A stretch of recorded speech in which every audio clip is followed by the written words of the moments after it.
Thor: Love and Thunder is the latest film in the MCU. It's directed by Taika Waititi, the same director behind Thor Ragnarok and Jojo Rabbit, two great movies.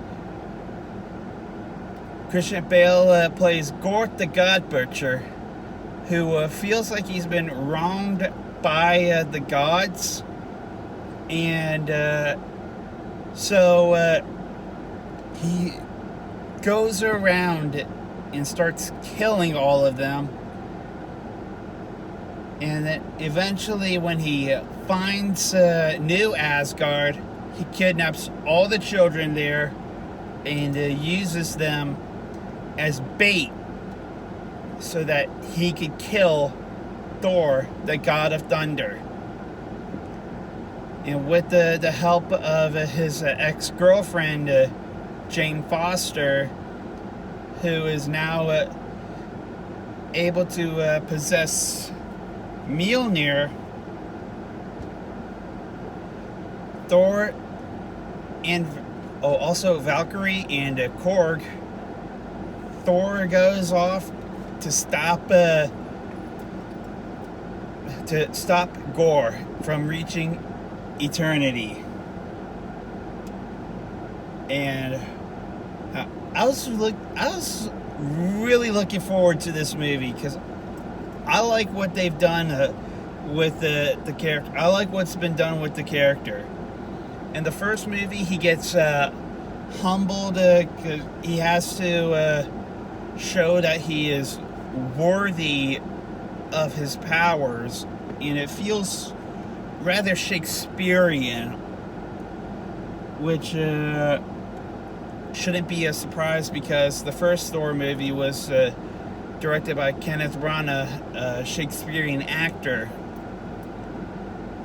And the second one, The Dark World, in that one we see Asgard get attacked, and during the attack, Malekith, the leader of the Dark Elves, kills Thor's mother.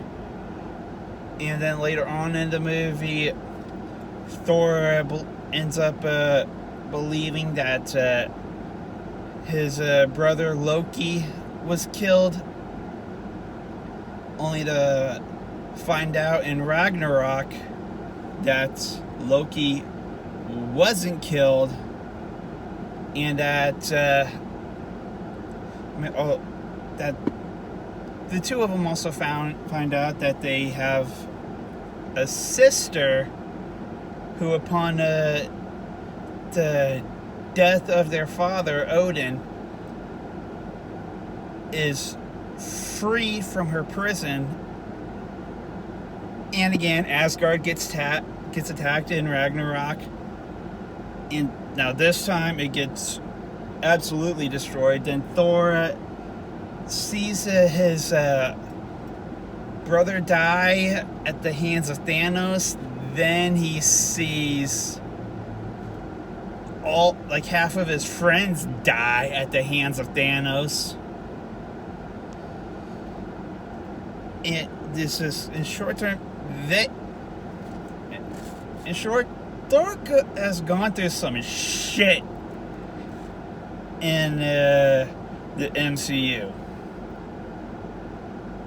Some shit that would probably break down a lesser person.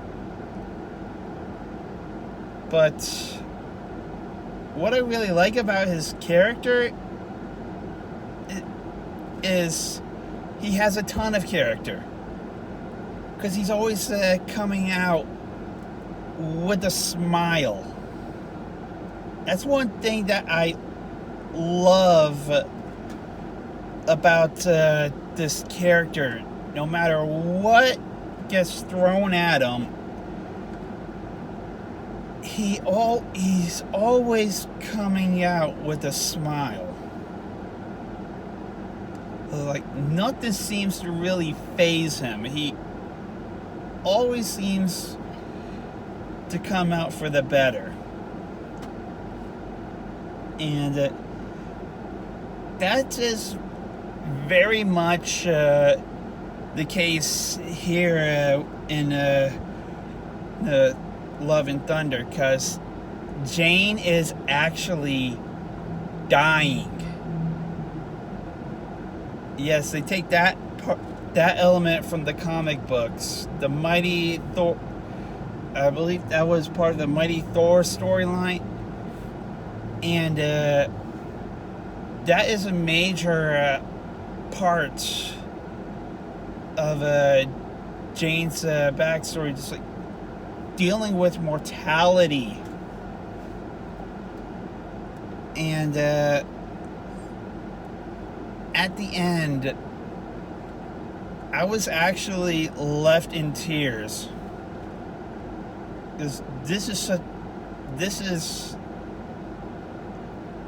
one of the more emotional, one of Thor's more emotional films. Actually, probably this one reaches to be the most emotional.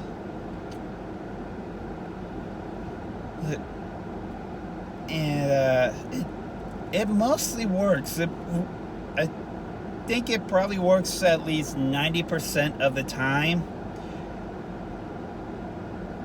And there's also I really like Christian Bale in this movie. He's a great actor, and he does pull off the intimidating look of Gorr quite well.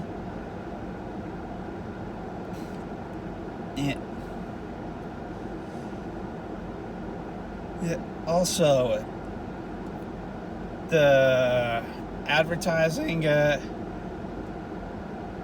feel like the advertising had like a heavy amount of Guns N' Roses in it, and well, they did the same kind of thing with Led Zeppelin's Immigrant Song for Thor Ragnarok.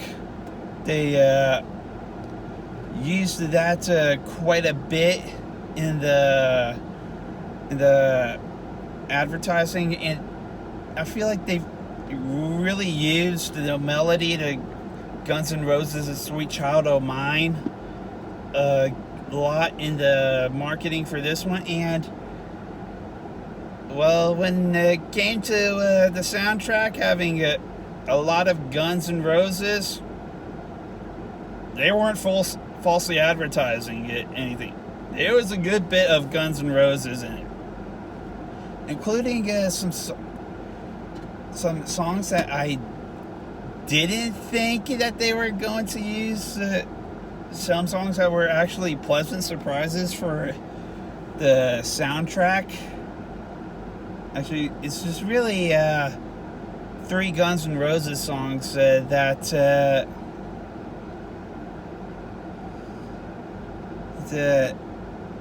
they used. One of them, of course, being Sweet Child O' Mine. And the first one was Welcome to the Jungle. It was during the first action sequence, and like right when it kicked in, I was like, oh my gosh, this scene is gonna be awesome.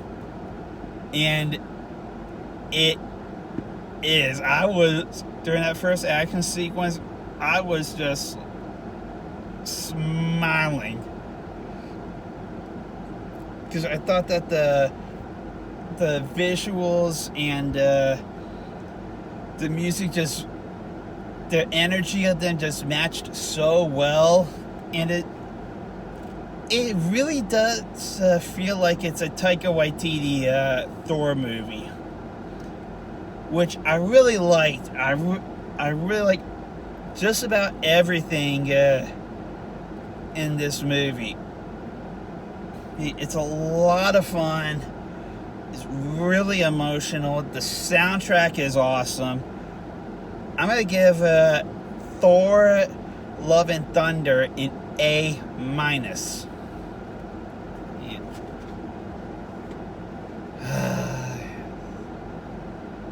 I wish I could take this off, but nonetheless, Feels so good being worthy.